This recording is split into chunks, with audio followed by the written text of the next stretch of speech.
Okay, good morning. Uh, are you able to hear? And is the video okay? Yes, sir. Okay, great.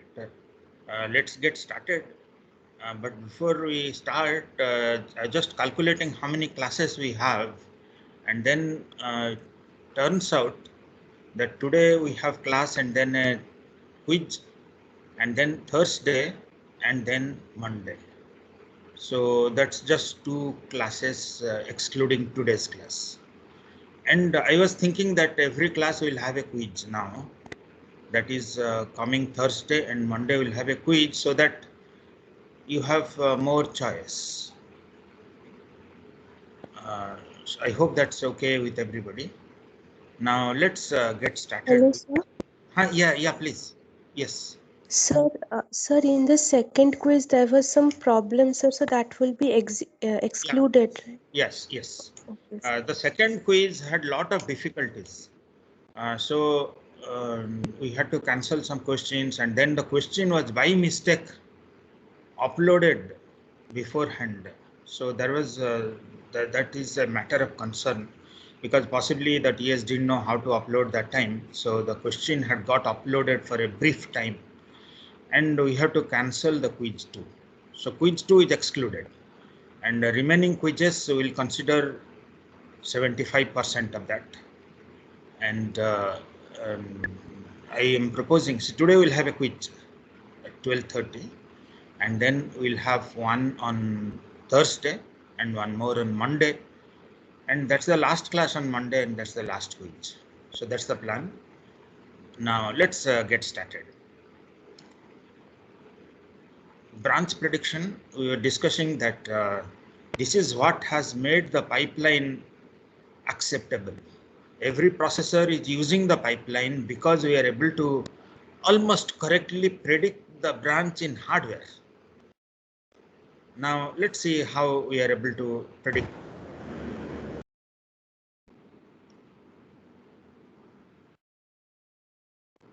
So the simplest predictor is the direction-based predictor. We're just looking at it in the last class and just revising a little bit, just a couple of minutes. Here, it's very simple. We assume that all branches that are forward may be taken, backward not taken, and so on. So that is based on direction. Or we can simply say that all branches are taken or all branches not taken. And we know that when all branches are not taken, prediction is used. That means that as if it is executing the program sequentially. Let me just repeat.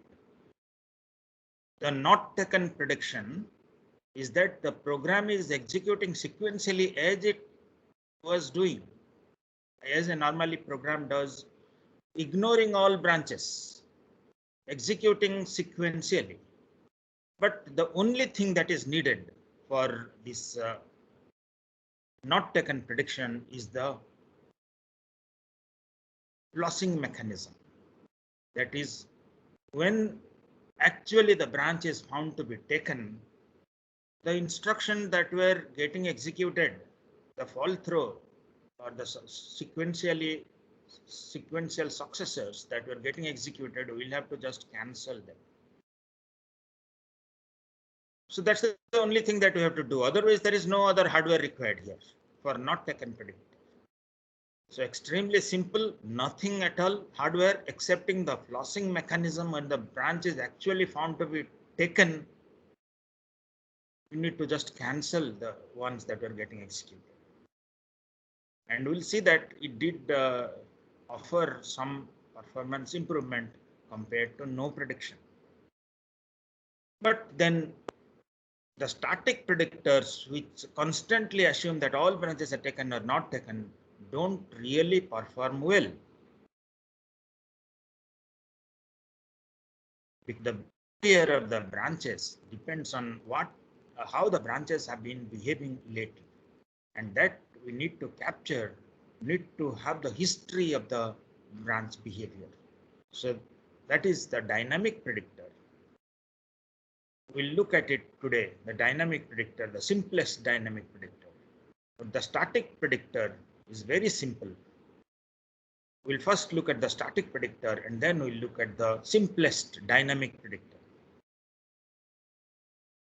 The branch not taken, as we are saying that if the branch is actually not taken, zero penalty for the branch, and statistically all programs, 47% of the branches are not taken on the average, and it was used, this not taken predictor, in Intel i486 in 1990s, that is 25 or so years back. The not taken predictor was used, but over the years the predictors have become very sophisticated. We'll just look at some of them, I mean the simplest of them. The predict taken branch, here we predict that all branches are taken, and a statistical analysis of the program shows that 53% of the branches are taken on an average. So why is taken branches are more frequently, the branches are more frequently taken than not taken? Can anybody answer this question? Because of loops. Okay. Address is not available until the execute stage. Sorry, Sohini could not get your answer. Because of loops, sir. So the target address is not available till we reach the execute state. So we'll still incur some stall cycles. Yeah, that will come. But then I was just asking a simpler question, that why are branches more frequently taken than not taken? And the answer is that due to the loops. And here, just saying that branch is taken does not help. Even if we predict correctly, it does not help. Still we incur penalty, the 2-cycle penalty. So here, by using a predict branch taken, we incur 2-cycle penalty for the taken successfully predicted, and also 2-cycle penalty for the unsuccessfully predicted. So appears to be useless for the MIPS processor. But then for pipelines where the depth is large, 20 pipelines of depth 20, 30, etc., the predict taken branch also can yield advantage. Now, if we look at here this data path, MIPS data path, we find that the address is computed using the ALU in the third stage, and at the end of the third stage, the branch condition is evaluated, and based on that, the PC can be set.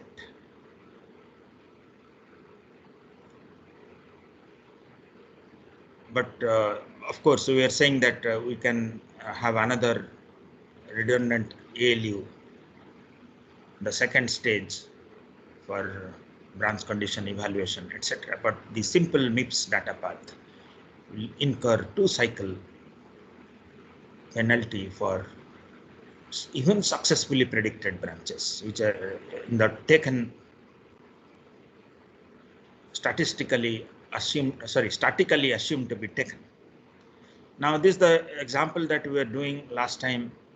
16% of the branches instructions are branches predict not taken is used, and 4% unconditional branches, and here we don't know the branch address until the third stage, and therefore 2-cycle penalty. 12% are conditional, 50% taken, 50% not taken is 0-cycle penalty. And if we just substitute these things into a arithmetic expression, we get 1 plus 2 into 0.04, 0.5 to 2 to 0.12, which is equal to 1.2. So due to the branches, even with the not taken predictor, 20% performance hit.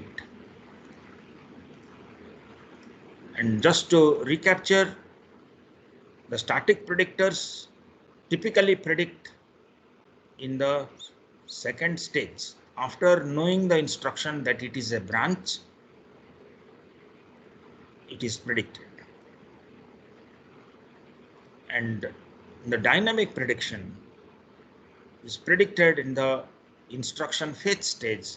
That's the first stage. So if we need to predict even without knowing that it is a branch. That is, for all instructions we need to predict what will be the next instruction. That means we need to predict for all instructions.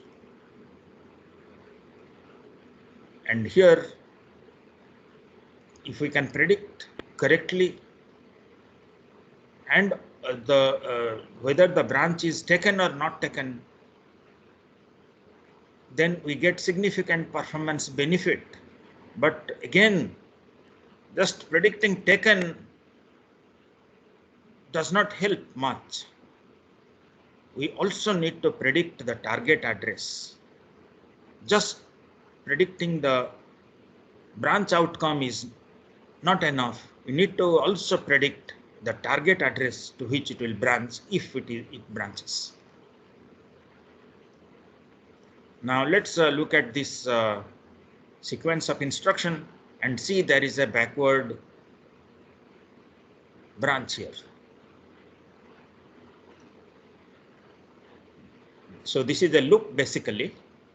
And now if anybody is asked to predict what will be the outcome of L1, and since it is a loop, we'll say that a loop will at least execute some 10 or 100 times, and therefore most often it will be taken. So this gives us the idea that can we try all backward branches as taken and all forward branches as not taken. So that was actually used. So predict all backward branches to be taken and all forward branches to be not taken. Works well. But then you will ask this question that how do we know in the instruction decode stage that which branches are backward and which branches are forward? We need to do computation.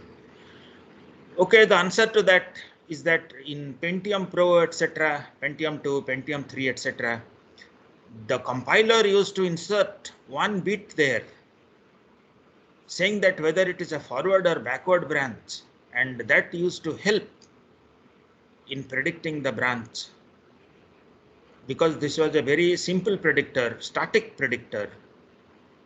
Based on whether it is a backward branch or forward branch, we predict all backward branches are taken, predicted taken, all forward branches not taken.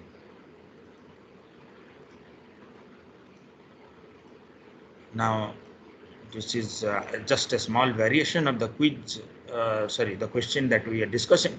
20% are branches. Of these 20% are conditional branches, 60% are taken, 40% are not taken. And a static not taken direction predictor is used. And we are saying that in a not taken predictor, we don't need much hardware actually. We don't need any hardware other than when the branch is actually found to be taken, just plus those two instructions which have got fetched. So basically 2 penalty if it is taken, and for not taken it is 0 penalty. And if we know that ECG 60% of the branches, 20%, 0.2 into 0.6 will have 2 cycle penalty, and 0.2 into 0.4 will have 0 cycle penalty. And if we substitute that,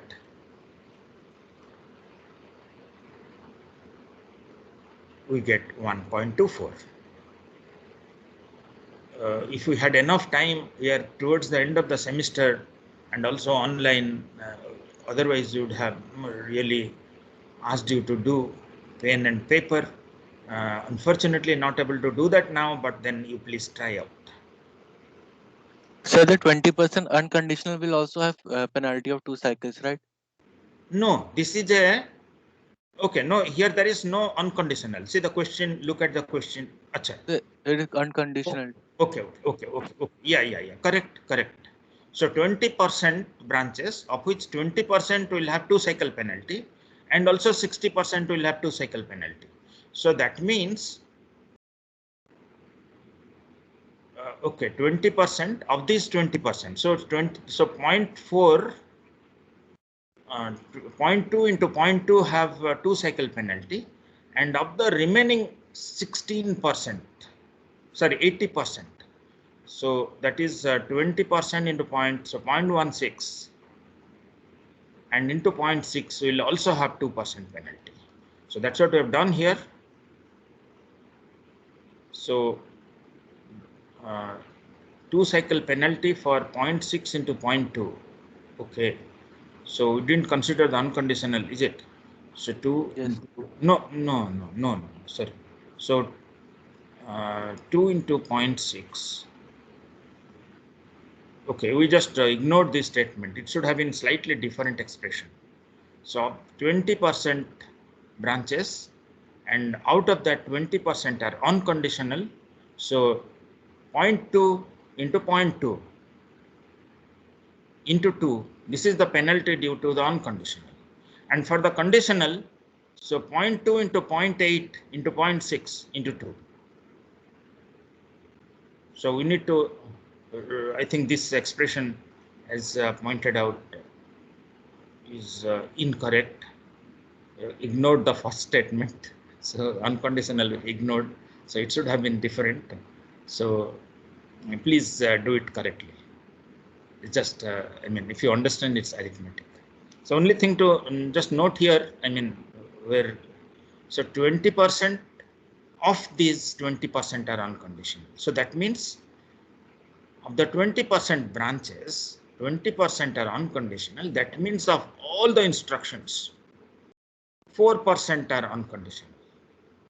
So 4% of the instructions will incur 2 cycle delay, and then of the 80%, that is 16% of all the instructions, 60% will incur 2 cycles. So 0.16 into 0.6 into 2. So that's the only thing, because it says of this, of the conditional branches and so on. Now this is another one, but it uses taken predictor. So all these become immaterial because taken predictor, whether the prediction is successful or unsuccessful, still 2 cycle penalty. So for all 20% of the branches, we will have 2 cycle penalty. So the predictor does not help at all.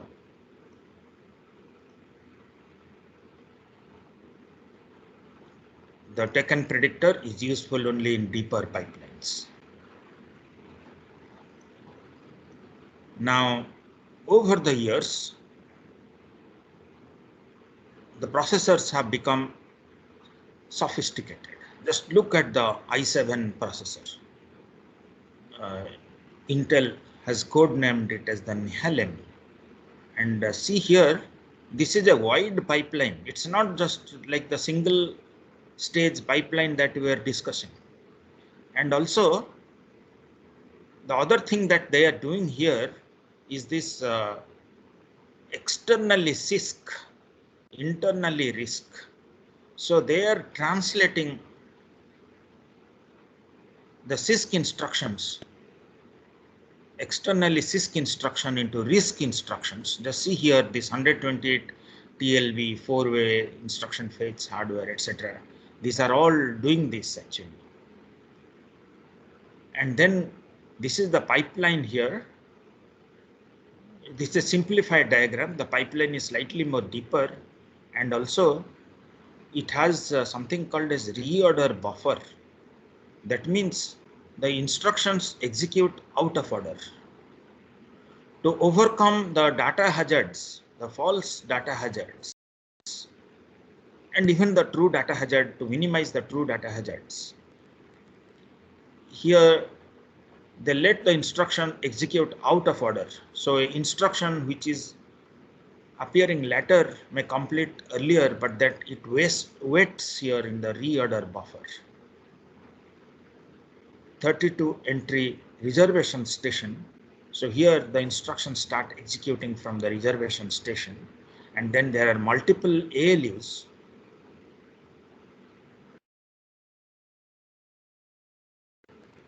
Floating point units and so on. And then finally they are reordered and the execution completes. So in a higher level course, advanced computer architecture, we discuss more details of this processor architecture, and that time out of order execution, etc. will make more sense. But then I'm just showing here to give a flavor of the kind of processors that are being used right now. It's nothing to do with our discussion, but just as a digression, just showing this Core i7 architecture. So these are deeper pipelines, maybe 18 stage or 20 stage and so on. Now for this kind of pipeline, the control hazard, there are many ways. Dynamic prediction, we'll just look at the simplest dynamic prediction. The correlated predictor, will not discuss the correlated predictor, because now the predictors that are being used, these are actually take ideas from all these predictors and they have their own proprietary predictor. The correlated predictor, basically different predictors, different types of predictor, they correlate them. The hybrid local and global predictor. So we have this local branches and global branches. Then we hybrid this, and then the target prediction, reduce miss penalty, which they fetch both instruction strings in the taken and not taken branches. And this is also very popular. Eliminate the branch. We have something called as a predicated instruction. But unfortunately, in this course, we will not be able to discuss this. But then in a higher level course, these are discussed in more detail. Now let's look at the dynamic branch prediction. Here we predict based on some information we keep on collecting based on how the branch is behaving lately. And we also predict the target address and also a recovery mechanism, because once in a while we'll go wrong. It's not that 100% correct. There's a small chance we'll go wrong, and we'll have a recovery mechanism or flossing or cancelling the instructions that have by mistake got executed.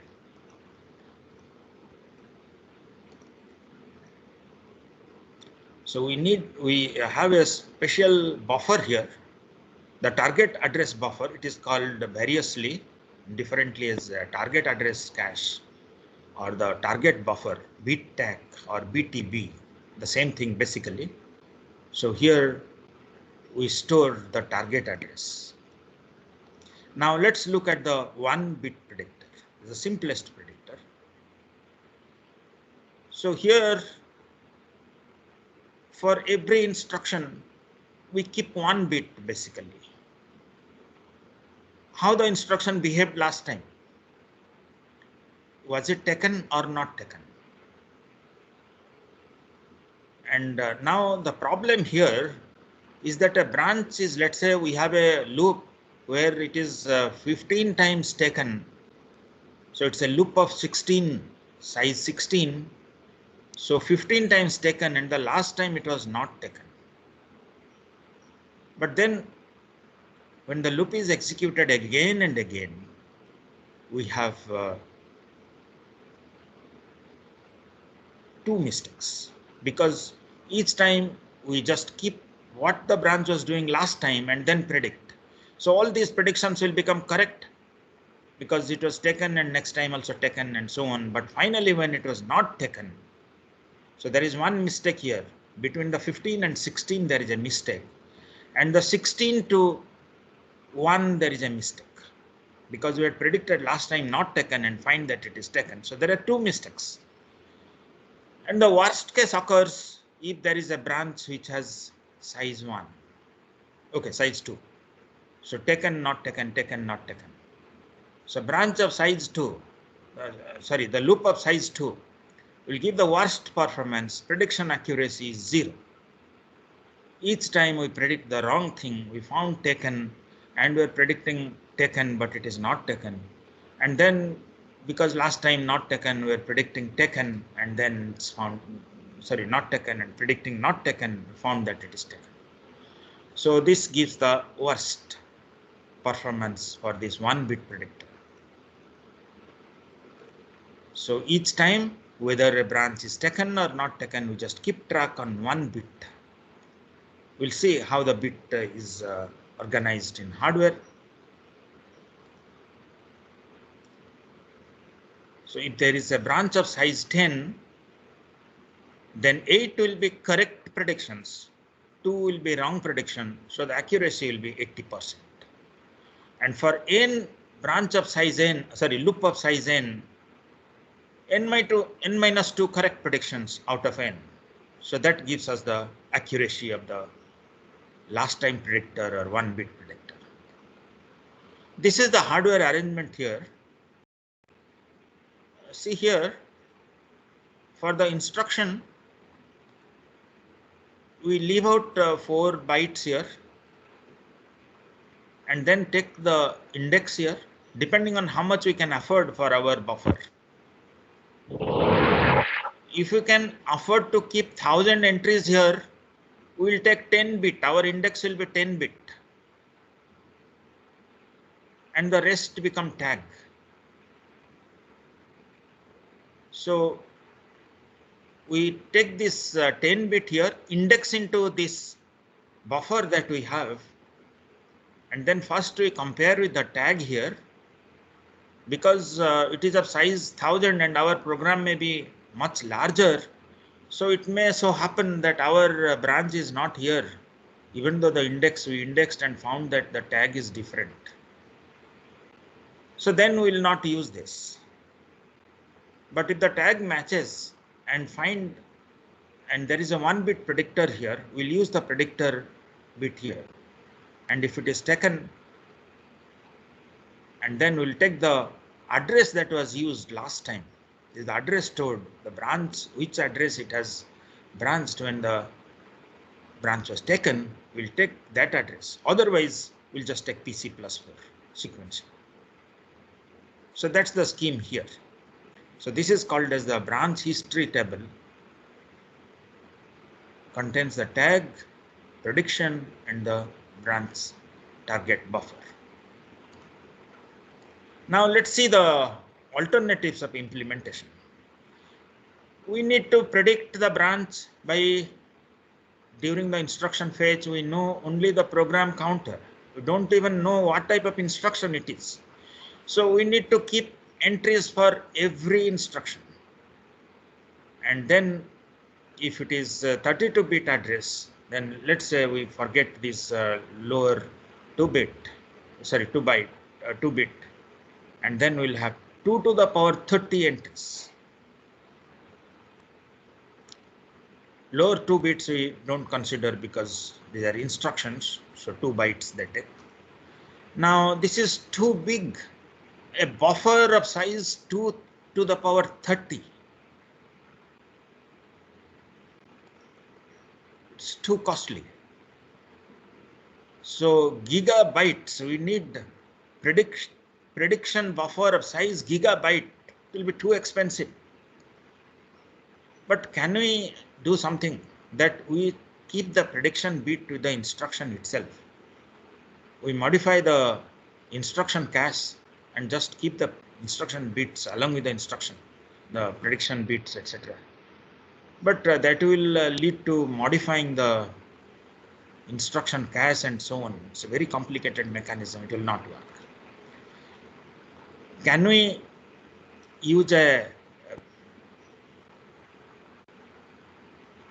scheme that we had discussed just now, that we keep this 1000 entries and then we have this tag, match the tag, and so on. But first of all, the tag will become too big and the tag memory will be too large. And also, just see that for 1 bit prediction, how much of the overhead we are having. So here also, for 1000 entries also, it will become quite costly. So the solution is that let it be 1000 buffer. Don't keep the tag. Don't match the tag. And just index it and start using the result. So what will be the problem here? I mean, we saved a lot of things here. Saved a lot of space and we made it really possible to use this small size, like some kilobytes, and then we are able to use it. But then what's the problem here? Anybody can guess what is the problem here?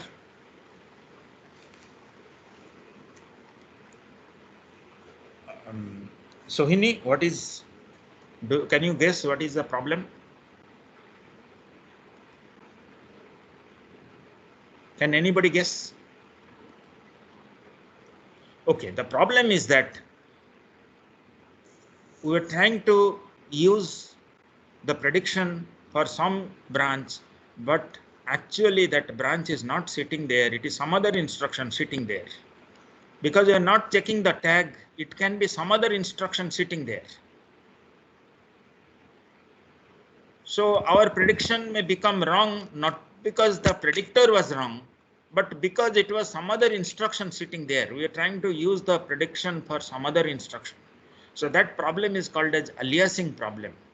So our prediction accuracy will come down further because it's not only just the predictor accuracy, but also the mistake due to aliasing. Some other instruction is sitting there and we're trying to use the prediction for some other instruction because multiple instructions can map to the same index and we're not using the tag bits. So still, this makes it affordable. The small cache, we can implement the 1 bit predictor and it is used, we'll use it in this form. So that we have this just 2 to the power n entries and we take the n bit of PC, not sound the lower 2 bits. So if we have a 2 to the power n entries, we'll take n bits from here and we index into it and this is called as the branch history table because and we use the k bits index here and we have the prediction and the target. The only problem is the aliasing problem because multiple instructions can map to the same entry and we're not checking the tag. We have ditched the tags. So that's the only difficulty here, but still it works well. We'll just see the results, how it worked. But then today we have a quiz coming up. We'll stop here. Jyoti, are we ready with the quiz? Yes, sir. Okay, great. So we'll just stop here. Please attend to the quiz and we'll meet on Thursday and we'll have one more quiz. We'll have continue from this point and we'll quickly complete this branch target and branch prediction when we'll look at the memory. That is in the next class. We'll stop here. Thank you.